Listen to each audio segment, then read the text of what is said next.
Greetings to our learners. Welcome to the amazing world of science. I'm J. Lord Kelsey Serrano. Hannah J.B. Mendoza. Cedric A. Enriquez. And we are Super Science! Super attentive! Super optimistic! Hello there, Science Missing! Before we proceed to our next topic, let us test your prior knowledge about our last topic with the use of jumbled letters. Go grab some pens and some paper. It is a magma that moves up into a volcano without eruption.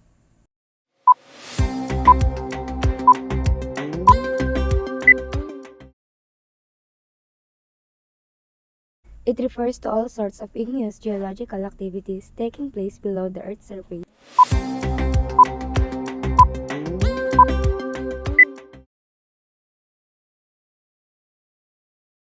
Is an eruption of magmatic materials that causes land formation on the surface of the Earth.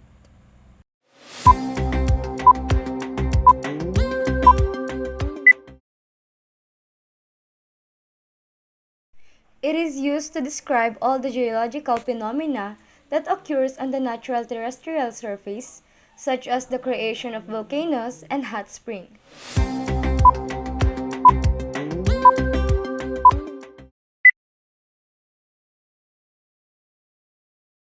When the process of crystallization takes place inside the crust, the magmatic rocks produced are called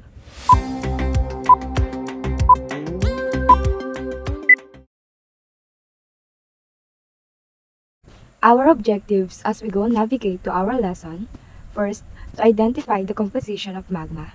Second, discuss how magma is formed. And lastly, explain what happens after magma is formed. But first, what is magma? Magma. Magma is made up of minerals and dissolved gases, including carbon dioxide, water vapor, and also sulfur. Now let's talk about endogenic process. You might be thinking, what is the significance of endogenic process for magma? Endogenic processes is a geological phenomena that originated located below the surface of the Earth and play a crucial role in the formation and movement of magma. Additionally, it involves geological activities such as tectonic movement, metamorphism, seismic activities, and magmatism. Reminder: understanding endogenic processes is essential for comprehending the dynamic nature of our planet and the continuous cycle of materials and energy within the Earth. Let's talk about how magma is formed. You are probably thinking what are the several processes involved in forming magma. Same girl, hence, let's find out! The first process is heat generation. Heat generation. Magma formation begins with the generation of heat within the Earth's mantle. This heat can come from various sources, including the decay of radioactive elements, frictional heating from tectonic plate movements, and residual heat from the Earth's formation. The next process is partial melting. Partial melting. Partial melting, as the temperature increases, rocks in the mantle begin to melt. This process is known as partial melting because only a portion of the rock melts while the rest remains solid. The melting occurs because different minerals within the rock have different melting point. Next is decompression melting. This occurs when there's a decrease in a pressure as mantle as rock rise towards the Earth's surface.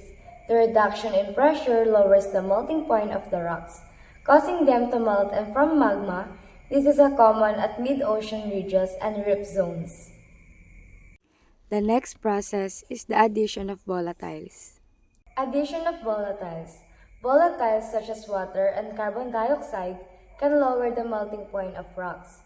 When these volatiles are introduced into the mantle, they cause the rocks to melt at lower temperatures, contributing to magma formation.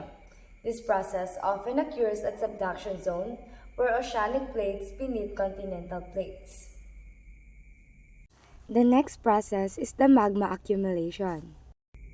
Magma accumulation. The newly formed magma being less dense than the surrounding solid, rock begins to rise through the mantle and crust. It can accumulate in magma chambers, where it may cool and crystallize to form intrusive igneous rocks, or it may continue to rise towards the surface. And lastly, the process of intrusion and extrusion. If the magma reaches the Earth's surface, it erupts as lava through volcanic activity, forming extrusive igneous rocks. If it remains below the surface, it cools slowly to form intrusive igneous rocks such as granite. We are now done talking about how magma is formed. Hence, let's move forward to what happened after magma is formed. We will explore two primary forms of magma escape, the intrusion and extrusion. Additionally, we will discuss the concept of plutonism, plutonites, and volcanism. First, what is magma escape? A molten rock found beneath the Earth's surface can escape in two primary ways, intrusion and extrusion. First, what is intrusion? Intrusion is when magma forces its way into existing rock formation but does not reach the Earth's surface. Instead, it cools and solidifies underground, forming various geological structures. These structures include dikes, sills, and laccoliths. Intrusive rocks, also known as the plutonic rock, are typically coarse-grained due to the slow cooling processes. Next is plutonism. What is plutonism? Plutonism refers to all sorts of igneous geological activities taking place below the Earth's surface. Now, let's move forward to extrusion. Extrusion, on the other hand, occurs when magma reaches the Earth's surface and erupts as lava. This process can happen through volcanic eruption or fissure vents. Once the magma reaches the surface, it cools and solidifies quickly, forming extrusive igneous rocks. These rocks, also known as volcanic rocks, are typically fine-grained due to the rapid cooling processes. What is volcanism? Volcanism is used to describe all geological phenomena that occurs on the natural terrestrial surface, such as the creation of volcanoes and hot springs. Now let's tackle volcanoes. Volcanoes are created and form when the energy generated by inductive currents flowing the Earth's core towards the surface hits the upper layer in the form of pressure and smashes the overlying rock formations. The presence of dilated water vapor plays an important role in the creation of craters by assisting the flow of magma towards the surface. Lastly is volcanites.